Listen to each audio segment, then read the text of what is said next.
நம்ம நிக்கிலனோட அடுத்த recipe crispy onion rings. கொஞ்ச நாளா ஆளை காணுமேன்னு பாத்தீங்களா?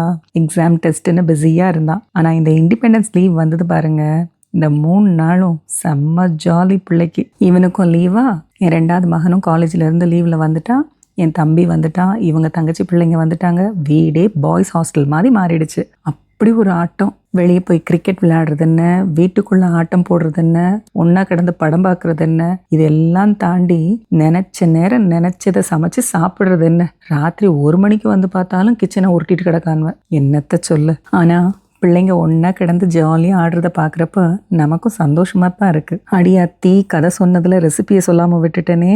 ரொம்ப ஈஸியாக தான் செஞ்சுட்டான். அதனால இப்போ சொன்னாலும் நீங்கள் கேட்ச் பண்ணிடுவீங்க.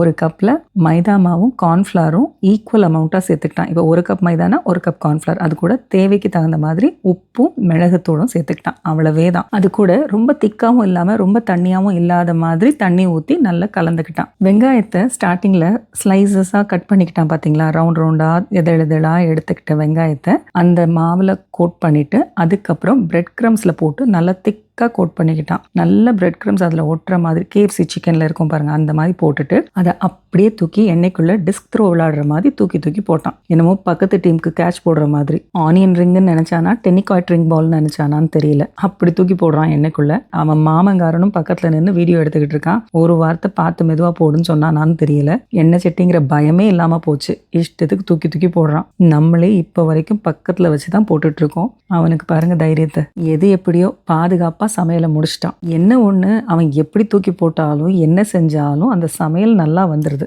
அது அவன் கை பக்குவமா அவன் ராசியா எனக்கும் தெரியல. எதுவுமே குறை சொல்ற மாதிரி இல்லை. எவ்வளோ கிறிஸ்பியாக இருந்துச்சு, நீங்களே கேட்டிங்கல்ல. டேஸ்ட்டும் அல்டிமேட்டாக இருந்துச்சு. ஸோ கண்டிப்பாக ட்ரை பண்ணுங்கள்.